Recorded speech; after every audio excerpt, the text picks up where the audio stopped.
warahmatullahi wabarakatuh. Alhamdulillahilladzi ja'ala al-'ilma hifdzan wa fahman wa albasa man syaa'a min ahli aqlan wa hukman. Asyhadu an la ilaha illallah wahdahu la syarika lahu ma'budan haqqan wa asyhadu anna Muhammadan 'abduhu wa rasuluhu mab'utsan sidqan. Sallallahu alaihi wa ala alihi wa sahbihi wa sallama tasliman mazida. Ya ayyuhalladzina amanu taqullaha haqqa tuqatih wa la tamutunna illa wa antum muslimun. Fa inna asdaqal hadithi kitabullah wa khairal hadi hadi Muhammadin sallallahu alaihi wa sallama wa syarral umuri muhdatsatuha wa kullu muhdatsatin bid'ah wa kullu bid'atin dhalalah wa kullu dhalalatin finnar. Ikhwan fid din wa akhwatu fillah rahimani wa rahimakumullah. Alhamdulillah, kita bersyukur kepada Allah Rabbul Alamin atas segala kenikmatan yang Allah Subhanahu wa taala karuniakan kepada kita. Hingga pada malam hari ini Allah mudahkan kita untuk duduk bersama mengenal dan mempelajari agama Allah Subhanahu wa taala. Terlebih pada perkara-perkara yang penting, perkara-perkara yang kita diwajibkan untuk melakukannya, dan perkara-perkara yang kita diwajibkan untuk meninggalkannya. Dan pembahasan kita pada malam hari ini dengan membahas kitab Kabair, yaitu dosa-dosa yang besar yang dikarang oleh Imam Az-Zahabi. Dan pada malam hari ini adalah malam pertemuan yang kedua atau bagian kedua di dalam membahas tentang dosa besar yang kedua, yaitu membunuh jiwa yang tidak berdosa atau membunuh jiwa tanpa hak. Di pertemuan pertama yang lalu kita mengakhiri pembahasan dengan menyebutkan hadis idzal taqal muslimani bisayfayhima fal qatilu wal maqtulu fin nari. Qila ya Rasulullah hadzal qatil fama balul maqtul? Qala li'annahu kana harisan ala qatli sahibihi. Itu hadis tentang sabda Nabi sallallahu alaihi wasallam, jika dua orang muslim saling bertemu dan masing-masing menghunuskan pedangnya, maka yang membunuh dan yang terbunuh sama-sama masuk neraka. Hingga sahabat mengatakan, ya Rasulullah, yang membunuh jelas, yang membunuh masuk neraka. Tetapi kenapa yang terbunuh juga masuk neraka? Maka Nabi memberikan alasannya dengan mengatakan yang terbunuh, sebelum terbunuh dia juga sudah semangat untuk membunuh saudaranya. Dan sudah kita sebutkan di pertemuan yang lalu, ini bukan dalam kondisi perang. Ya, bukan dalam kondisi perang. Bukan juga dalam kondisi seperti membela diri ketika hendak diambil hartanya, dirampok, dibegal. Itu tidak masuk dalam hadis ini. Kenapa? Karena orang yang dibegal, dirampok, jika yang terbunuh adalah begalnya, yang terbunuh adalah perampoknya, apakah korban yang membunuh perampok dan pembegal itu masuk neraka juga? Maka kita katakan tidak. Kenapa? Karena korban itu tidak ada niat untuk membunuh si pembegal, tidak ada niat untuk membunuh si perampok, tetapi hanya sekedar untuk mempertahankan jiwa. Maka dia tidak termasuk itu. Jadi yang masuk ke neraka siapa? Ia hanya perampoknya saja, ia hanya pembegalnya saja. Gitu. Kemudian kita masuk kepada hadis berikutnya yang ingin kita sampaikan mengawali dari pertemuan ini, yaitu dalam hadis yang disebutkan oleh Imam Az-Zahabi sebagai dalil tentang dosa besar, yaitu membunuh jiwa yang tak berdosa. Hadisnya adalah waqala Rasulullah sallallahu alaihi wasallam la yazalul mar'u fi fushatin min dinihi ma lam yatanadda bidamin haramin. Nabi mengatakan, ya, Rasulullah Shallallahu Alaihi Wasallam bersabda, senantiasa seseorang dalam kelapangan dalam agamanya. Artinya seseorang akan masih dalam kelapangan agamanya selama tidak menyentuh darah haram sedikit pun. Selama tidak menyentuh darah haram sedikit pun. Hadis ini ya setidaknya menunjukkan dua hal sekaligus. Apa itu? Yang pertama adalah besarnya kedua dosa. Yang pertama adalah besarnya dosa ini. Dan yang kedua adalah keutamaan untuk meninggalkan dosa besar. Kalau dalam riwayat yang lain bunyinya berbeda redaksi hadisnya, yaitu laisa min 'abdin yalqallaha la yusyriku bihi syai'a lam yatanadda bidamin haramin illa dakhala min ayyi abwabil jannati sya'a. Tidaklah seorang hamba yang bertemu dengan Allah dalam kondisi tidak berbuat syirik sama sekali serta tidak menyentuh darah haram sama sekali, melainkan nanti dia akan masuk dari pintu surga mana saja yang dia sukai. Jadi kalau dalam lafaz yang ini berarti ya besarnya kedua dosa ini, syirik sama membunuh. Kemudian adanya larangan untuk meninggalkan dua dosa besar ini, syirik sama membunuh.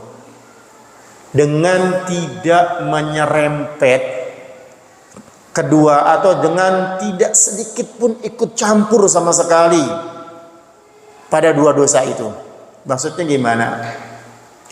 Maksudnya, hendaknya kita berusaha untuk meninggalkan dosa membunuh orang lain dan tidak terkait dengan pertumpahan darah orang lain. Tidak menjadi pelakunya, tidak juga menjadi sebab, tidak juga menjadi provokator. Kan provokator bukan membunuh, tapi dia menyerempet. Ada kaitannya dengan terjadinya pembunuhan. Terutama di zaman saat ini, ikhwan fiddin, zamannya medsos. Bisa jadi seseorang menjadi salah satu dari ribuan provokator yang menyebabkan tertumpahnya darah orang lain. Makanya Nabi dalam hadis ini mengatakan dengan menggunakan lam yatanadda. Lam yatanadda itu berasal atau diambil dari kata an-nadawah yang maknanya adalah al-balal. Nadawah maknanya adalah al-balal. Apa itu al-balal? Balal itu percikan. Balal itu basah. Percikan ya atau basah. Kalau dahulu, kalau kita lihat disebutkan oleh para ulama bahwa Nabi menyebutkan dengan kata tidak menyentuh basahnya atau tidak terkena percikannya darah, karena zaman dahulu kebanyakan pembunuhan adalah dengan menumpahkan darah. Dan tentunya pembunuhan meski tanpa menumpahkan darah itu juga termasuk dalam hadis ini. Contoh mencekik, kan ada membunuh dengan mencekik tapi nggak tumpah darah. Kalau dulu membunuhnya itu dengan menebas. Mencekik tidak ada pertumpahan darah, ya. Membakar tidak ada terkena percikan darah, tapi disebut dengan membunuh. Maka Nabi mengatakan di sini dengan lam yatanadda, selama dia tidak terkena percikan darah itu. Artinya maknanya adalah sama sekali tidak terkena percikan darah orang lain. Apalagi sekarang fitnah dunia, fitnahnya politik, ya fitnahnya kekuasaan, maka darah manusia seakan murah, bahkan semakin murah. Begitu mudahnya tertumpahkan darahnya seorang manusia. Nas'alullah salamata wal afiyah. Kita hanya bisa mohon kepada Allah keselamatan. Kemudian Itu ya, jangan sampai ikut campur sedikit pun. Kalau tidak ada di dunia ini kita melaksanakan atau melakukan dosa syirik sampai kepada percikannya juga tidak. Kemudian dosa membunuh juga percikannya juga tidak. Maka dikatakan masuk ke dalam surga dari pintu manapun yang mau. Sedangkan hadis yang kedua yang kita sebutkan malam hari ini, wa qala Rasulullah sallallahu alaihi wasallam la tarji'u ba'di kuffaran yadribu ba'dukum riqaba ba'din. Nabi sallallahu alaihi wasallam mengatakan, janganlah kalian kembali kepada kekufuran setelah kematianku, kata Nabi. Jangan kembali kepada kekufuran setelah kematianku, yaitu sebagian kalian membunuh sebagian yang lainnya. Ahlussunnah wal Jamaah sepakat bahwasanya membunuh orang lain tidak menyebabkan keluar dari agama Islam. Tidak. Selama dia tidak menghalalkan dosa itu. Lalu bagaimana dengan sabda Nabi ini sini? Nabi kan pertama bilang, jangan kalian kembali ke kufuran. Nih ada kata kekufuran, yaitu kalian membunuh sebagian lain membunuh. Seakan-akan kayaknya membunuh itu kekufuran, keluar dari agama Islam. Untuk memahami hadis ini, para ulama memiliki beberapa tafsir yang semuanya buruk tafsirannya. Yang pertama, tafsiran para ulama tentang hadis ini, jangan kalian kembali ke kufuran yang dikaitkan dengan membunuh, maksudnya adalah kufrun duna kufrin, yaitu sebuah kekufuran di bawah kekufuran. Disebut dengan kufur kecil. Berarti kalau kufur kecil itu adalah kufur yang tidak mengeluarkan dari agama Islam. Ini dengan cara mengkompromikan dalil yang menunjukkan bahwasanya orang yang membunuh orang lain, selama dia tidak menghalalkan perbuatannya, maka dia masih sebagai seorang muslim. Dan bukan disebut dengan kufur besar. Jadi tafsiran kedua memberikan pelajaran adanya kufur besar, adanya kufur kecil. Kufur besar itulah yang mengeluarkan dari agama Islam. Kalau kufur kecil tidak.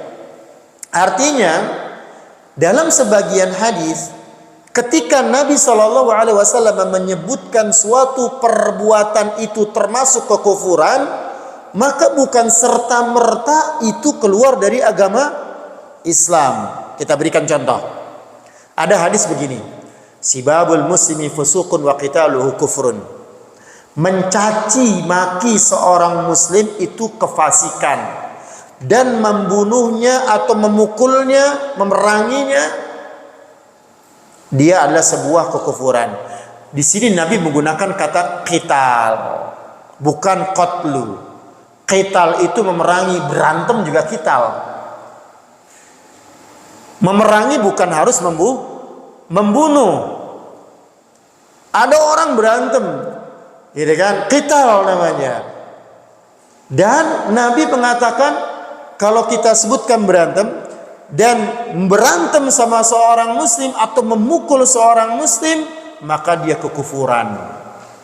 Kalau kita artikan kekufuran di sini keluar dari agama Islam, berapa banyak orang yang berantem, berapa banyak orang yang memukul orang lain, muslim memukul muslim yang lain, dia berarti sudah tidak Islam lagi. Gitu. Berarti kan pemahaman yang salah. Ini penafsiran pertama tentang jangan kalian kembali kepada kekufuran dengan sebagian kalian membunuh sebagian yang lain. Penafsiran yang kedua dalam hadis ini, berarti jangan kalian kembali kepada kekufuran artinya adalah kufur nikmat. Penafsiran kedua itu kufur nikmat. Karena Allah Subhanahu wa taala telah memberikan kepada para sahabat kenikmatan persatuan. Diberikan penikmatan persaudaraan. Karenanya jika setelah sudah dikasih kenikmatan persatuan, di kenikmatan persaudaraan, sahabat Muhajirin persaudarakan dengan sahabat Ansor. Kan Nabi di sini ngomongnya gitu kepada sahabat, Nabi ngomong, jangan kalian berbuat kembali kekufuran setelah mati aku. Artinya, jika ternyata mereka yang sudah diberikan kenikmatan persaudaraan itu mereka rusak dengan membunuh satu dengan yang lainnya, berarti mereka telah kufur nikmat, mengkufuri nikmat persaudaraan yang telah Allah berikan kepada mereka. Ini penafsiran yang kedua. Penafsiran yang ketiga, yang dimaksud jangan kalian kembali kepada kekufuran setelah kematianku, maksudnya adalah jangan kalian tasyabbuh. Ya, jangan kalian tasyabbuh, artinya menyerupai orang-orang kafir. Kenapa memangnya dengan orang kafir? Orang kafir itu saling membunuh di antara mereka. Saling membunuh di antara mereka. Nih, lihat dalam surah Al-Imran ayat yang 101. Wa kaifa takfuruna wa antum tutla alaikum ayatullahi wa fikum rasuluh. Allah berfirman dalam surah Al-Imran ayat 101. Bagaimana kamu sampai menjadi kafir padahal ayat-ayat Allah dibacakan kepada kamu dan Rasulnya itu pun berada di tengah-tengahmu. Ayat ini turun di tengah-tengah para sahabat. Kejadiannya begini, sebab turunnya ayat ini begini. Ada orang kafir yang hasad dengan kaum Ansor, hasad, dengki dengan orang Ansor. Dan kita tahu orang Ansor itu terdiri dari dua suku yang dulunya berperang, saling bertikai ini. Suku Aus dengan suku Khazraj. Ini jadi orang Ansor. Nah, sebagaimana kita bilang dahulunya kedua suku ini saling berperang. Lalu orang kafir ini meminta kepada orang Yahudi untuk duduk di tengah-tengah kaum Ansar, dan dia menyebutkan peristiwa yang pernah terjadi dulu ketika perang Bu'ath. Ada namanya perang disebut dengan perang Bu'ath, yaitu perang yang terbesar yang terjadi antara suku Aus dengan suku Khazraj. Diungkit-ungkit lagi yang dulu, dengan harapan fanatismenya muncul lagi. Fanatisme sukunya muncul kembali. Hingga dengan harapan dendam di antara mereka mulai muncul lagi. Dan ternyata benar. Muncul. Ya, dendam itu muncul. Nah, akhirnya ini benar-benar muncul sehingga hampir terjadi pertikaian antara dua suku tersebut. Maka ketika itu Nabi sallallahu alaihi wasallam mengatakan, la tarji'u ilal kufar. Ya, jangan kalian kembali kepada kekufuran setelah matiku. Sampai Nabi katakan itu. Jadi maksudnya tafsir ini. Jadi maksud tafsir jangan kalian kembali kepada kekufuran setelah kematianku dengan membunuh, saling membunuh, maksudnya adalah jangan kalian bertasyabbuh, menyerupai orang-orang kafir yang saling membunuh di antara mereka. Ini menunjukkan bahwa ikhwan bidin, ya, jangan kalian seperti dulu ketika kalian kafir dulu. Yaitu kalian kan dulu kafir, masih kafir dulu saling membunuh. Jadi jangan seperti mereka. Sedangkan penafsiran yang keempat yang dimaksud dengan hadis Nabi, jangan kalian kembali ke kufuran setelah kematianku dengan saling membunuh, maksudnya adalah di sini dengan kufur besar. Kufur yang mengeluarkan dari agama Islam tapi yang berkaitan dengan ahlu riddah. Ahlu riddah itu yang berkaitan dengan orang yang murtad. Nah, ya, berkaitan dengan orang murtad. Artinya Nabi ingin katakan jangan kalian murtad setelah peninggalanku atau setelah aku wafat. Artinya juga kita lihat, bukankah setelah wafatnya ternyata terjadi apa? Muncul nabi palsu setelah wafat nabi. Ya. Dan ada muncul orang-orang yang mengingkari zakat. Dan orang yang mengingkari zakat adalah kufur, mengingkari wajibnya zakat, keluar dari agama Islam. Dan Nabi sudah kabarkan itu. Intinya ini menunjukkan sabda Nabi mengatakan, jangan kalian kembali kepada kekufuran setelah kematianku, yaitu saling membunuh di antara kalian. Ini menunjukkan bahayanya dosa membunuh. Hingga 4 tafsiran yang kita sebutkan untuk hadis yang kedua ini menunjukkan buruknya perbuatan yang membunuh. Kemudian hadis yang ketiga, Nabi SAW mengatakan, laqatlu mu'minin a'zamu 'indallahi min zawalid dunya. Terbunuhnya seorang mukmin itu lebih besar di sisi Allah daripada hilangnya dunia. Terbunuhnya seorang muslim di sisi Allah itu lebih besar, ya, daripada hilangnya dunia.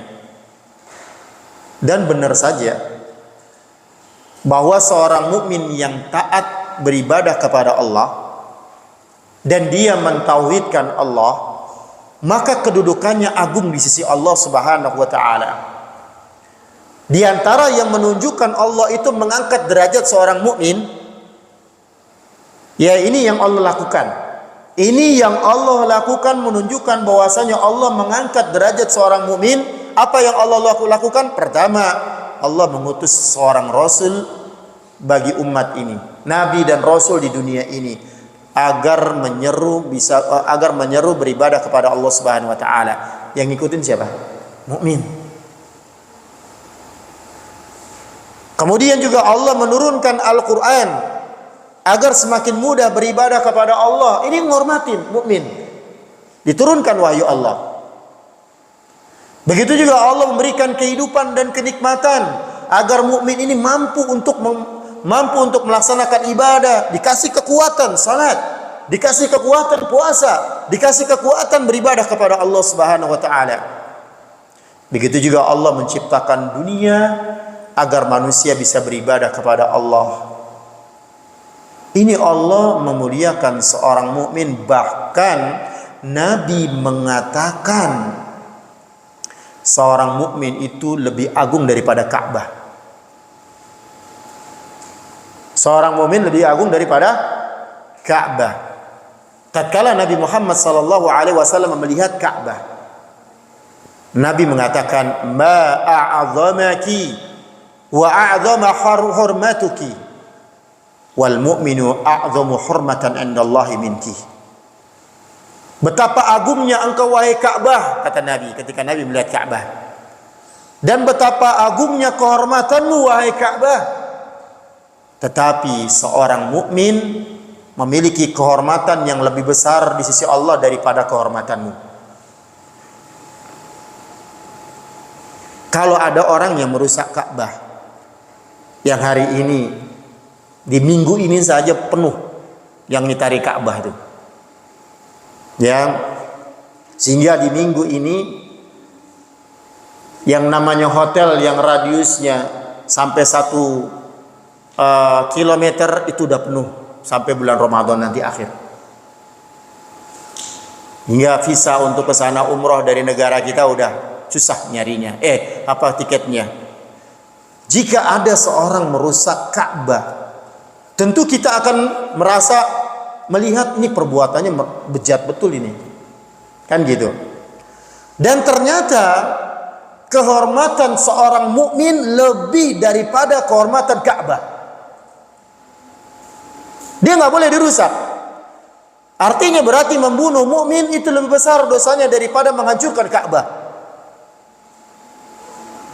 Kenapa? Karena tidaklah Ka'bah itu ditegakkan melainkan agar menjadi pusat ibadah kaum muslimin. Nanti di akhir zaman nanti, ya, ada tanda hari kiamat kecil yang berada di antara tanda hari kiamat besar. Ka'bah itu dicongkel batu-batunya. Kenapa? Karena di akhir zaman nanti, sebelum ditegakkannya hari kiamat, sudah tak lagi ada seorang mukmin hingga Ka'bah kosong dikelilingi. Itu yang Nabi Shallallahu Alaihi Wasallam kabarkan. Jadi hadis ini, ya, membunuh seorang muslim atau terbunuhnya seorang mukmin itu lebih besar di sisi Allah daripada hilangnya dunia. Ini menandakan bahwasanya terbunuhnya seorang mukmin ini dosanya sangat besar di alam semesta ini. Ya, kita tahu bahwasanya Allah Subhanahu wa taala tidak menyukai kerusakan. Apalagi kerusakan yang mengakibatkan rusaknya dunia. Akan tetapi dosanya seseorang jika dia berhasil merusak dan menghilangkan dunia, andai kata ada yang bisa merusak dunia, menghilangkan dunia, itu masih lebih ringan dibandingkan kalau dia membunuh seorang mukmin. Maka Ibnu Arabi mengatakan, "Thabata an-nahyu an qatl bahimah bighairi haqqin wal wa'idu fi dhalika fa kaifa bi qatl adami fa kaifa bil muslimi fa kaifa bit taqi salih." Telah valid larangan membunuh hewan tanpa alasan yang benar, dan adanya ancaman dari perbuatannya tersebut. Kalau sama hewan saja itu dilarang tanpa alasan yang benar, lantas bagaimana lagi kalau dia membunuh seorang manusia? Lantas bagaimana lagi kalau dia membunuh ternyata manusianya adalah muslim, dan ternyata manusianya adalah orang yang bertakwa, orang yang saleh? Tambah lagi, maka jiwa seorang muslim sangat berharga di sisi Allah Tabaraka wa Ta'ala. Kemudian hadis yang berikutnya, ada berapa hadis nih saya sebut ini? Ya, 3 nih ya. Ini yang ketiga, ini yang keempat. Hadis yang keempat yang kita bahas malam hari ini, Nabi mengatakan, la yazalul mar'u fi fushatin min dinihi ma lam yusib daman haraman. Ini agak mengulang dengan sebelum hadis yang sebelumnya, tapi kita lebih jabarkan lagi. Seorang mukmin senantiasa berada dalam kelapangan agamanya selama dia tidak menimpa darah yang haram. Jika ada yang tidak menumpahkan darah ini bukan harus membunuh. Meneteskan darah, memukul kemudian netes darah, itu sudah masuk. Selama dia tidak menimpah darah tanpa hak, maka dia masih dalam kelapangan agamanya. Artinya berarti kalau dia telah merusak seorang hamba, baik dengan membunuhnya, seorang muslim dengan membunuhnya, atau dengan meneteskan darahnya, berarti dia telah menghilangkan kelapangan agama pada dirinya. Apa yang maksud dengan kelapangan agama? Ada beberapa pendapat di antara para ulama yang menjelaskan tentang kelapangan agamanya, tapi semuanya menunjukkan keburukan kalau sudah hilang kelapangan agama. Yang pertama, pendapat pertama yang disebut dengan kelapangan agamanya adalah seseorang kalau hilang kelapangan agamanya berarti tidak mudah mendapatkan ampunan dan diampuni oleh Allah Subhanahu wa taala, dan tidak mudah mendapatkan rahmat Allah. Jadi Nabi katakan, mendapatkan kelapangan dari agamanya selama seseorang tidak menumpahkan darah yang haram. Akan tetapi jika ternyata dia menumpahkan darah, membunuh, katakan sebagaimana pembahasan kita, maka dia akan menghadapi kesempitan dalam agamanya. Tapi bukan berarti dia tidak bisa dimaafkan, bukan berarti itu, bukan. Tetapi dia berada dalam kondisi sulit untuk dimaafkan dan sulit untuk mendapatkan rahmat. Kalau ada seorang pembunuh yang dia membunuh orang lain dengan sengaja, kemudian dia bertaubat kepada Allah, maka Allah akan menggugurkan hak Allah untuk menghukumnya. Allah punya hak untuk menghukumnya, tapi karena dia sudah bertaubat, Allah gugurkan hak Allah untuk menghukumnya. Namun masih ada dua hak lagi yang belum gugur. Hak siapa? Hak wali. Bapaknya, anaknya, itu walinya, artinya ahli warisnya. Hak wali itu belum gugur. Setelah si pembunuh bertobat kepada Allah, maka hendaknya dia segera mendatangi para wali yang terbunuh, wali dari orang yang terbunuh, untuk meminta maaf. Hendaknya dia mendapatkan keridoan dari mereka untuk merelakan atas kesalahan yang dilakukan, meskipun harus menggunakan harta yang dikeluarkan. Kalau ternyata mereka maafkan, yaudah kami maafkanlah. Memaafkan si pembunuh ini, maka gugurlah haknya. Berarti hak walinya gugur. Jika mereka tidak memaafkan, maka dia akan dibunuh. Karena kisos, membunuh, hukumannya dibunuh sebagai balasan dari perbuatannya. Itu hukum Islam. Kemudian hak yang kedua, hak siapa?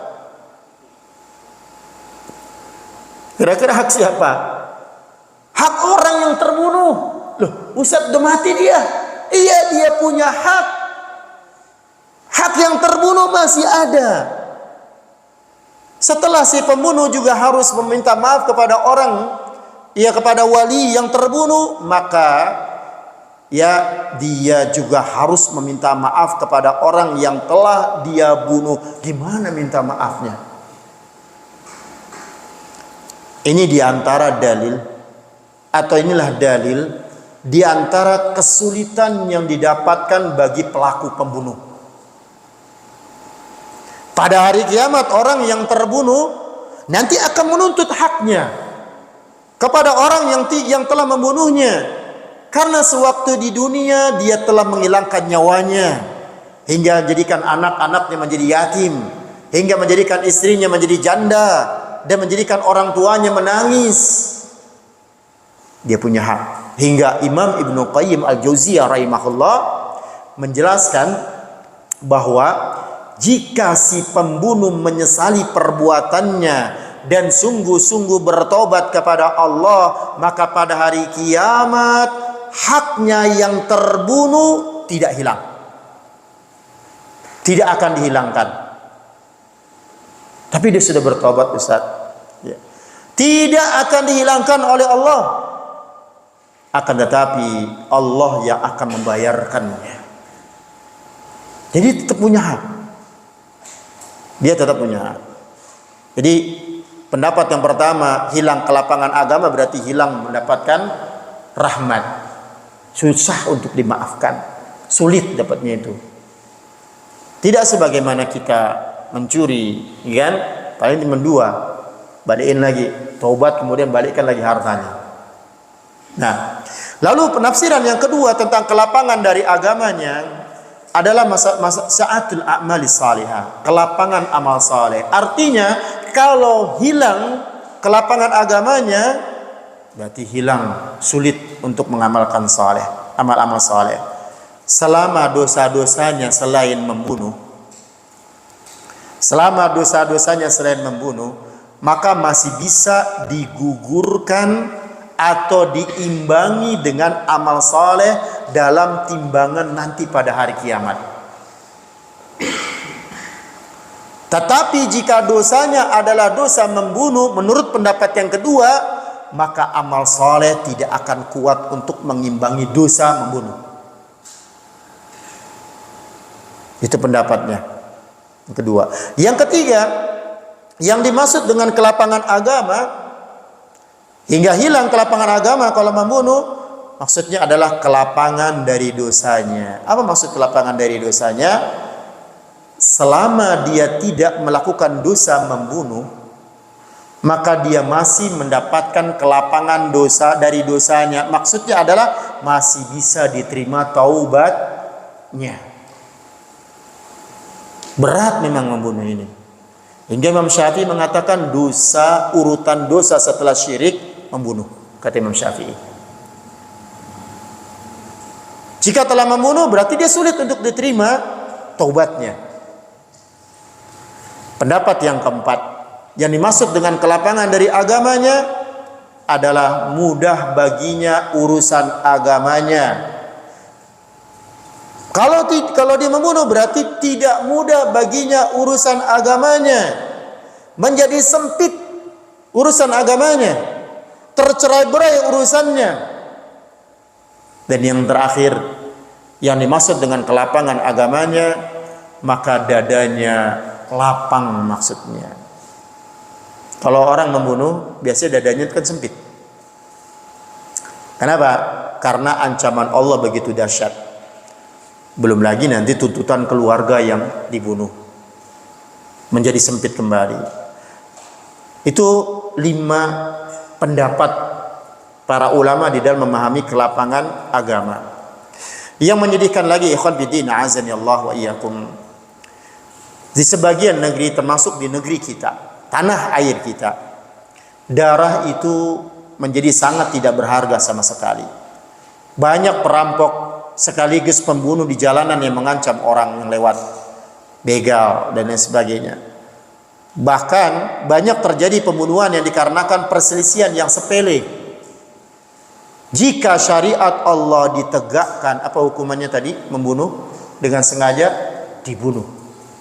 Itu hukumannya. Qisas, dibunuh, dipenggal. Maka setiap orang akan berpikir nantinya. Karena ketika dia hendak membunuh dengan pembunuhan sengaja, sebagai hukumannya adalah dia juga akan dibunuh, dia akan berpikir. Akan tetapi, ketika dia tahu bahwa hukuman membunuh adalah di penjara, maka dia tidak akan takut untuk membunuh. Apalagi jika si pembunuhnya orang kaya. Dia akan meremehkan masalah pembunuhan.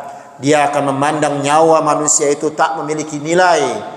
Padahal sahabat Nabi SAW, Nabi mengatakan, malam yusib daman haraman, selama dia tidak menimpa atau mengenai darah yang haram, niscaya dia mendapatkan kelapangan dari agamanya. Ikhwan bidin, azani Allah wa iyyakum. Meskipun membunuh tanpa terkena darah orang yang dibunuh, itu pun tetap kena ancaman. Ini gimana? Membunuh tapi nggak kena darahnya? Kita nyuruh orang membunuh kan nggak kena darahnya. Itu pun juga termasuk mendapatkan ancaman seperti ini. Jadi hadis yang kita bahas ini dan hadis-hadis yang sebelumnya, ya, tentang terbunuhnya seorang mukmin itu lebih besar di sisi Allah daripada hilangnya dunia. Ini menjadikan sebagian ahli ilmu, sebagian ulama memandang bahwa dosa membunuh kita tidak akan diampuni oleh Allah. Ada ulama yang mengatakan dosa membunuh itu tidak akan diampuni oleh Allah, seperti sahabat yang mulia anaknya Umar bin Khattab, Abdullah bin Umar radhiyallahu taala anhuma. Abdullah bin Umar mengatakan, inna min waratatil umuri allati la makhraja liman awqa'a nafsahu fiha safqud dam al haram bi ghairi hillihi. Sesungguhnya di antara perkara-perkara membinasakan yang tidak ada jalan keluar bagi orang yang menjerumuskan dirinya kepada perkara-perkara tersebut adalah menumpahkan darah yang haram tanpa hak yang menghalalkannya. Jadi Abdullah bin Umar memandang bahwa orang yang sengaja membunuh orang lain tanpa hak, nggak ada solusi baginya. Nggak ada solusi baginya. Seakan-akan Abdullah bin Umar mengatakan tidak ada taubat baginya. Dia harus masuk neraka. Tapi bukan berarti Abdullah bin Umar memandang dia kafir. Artinya dosa membunuhnya itu mau bagaimana dia mau taubat, mau gimana pun tak akan bisa hilang, tetap dia mewajibkan masuk ke dalam neraka dulu. Karena begitu besar membunuh menurut Ibnu Umar. Kemudian sebagai penutup sebelum salat Isya, dalam riwayat yang lain Abdullah bin Umar radhiyallahu taala anhuma mengatakan kepada orang yang sengaja membunuh tanpa hak,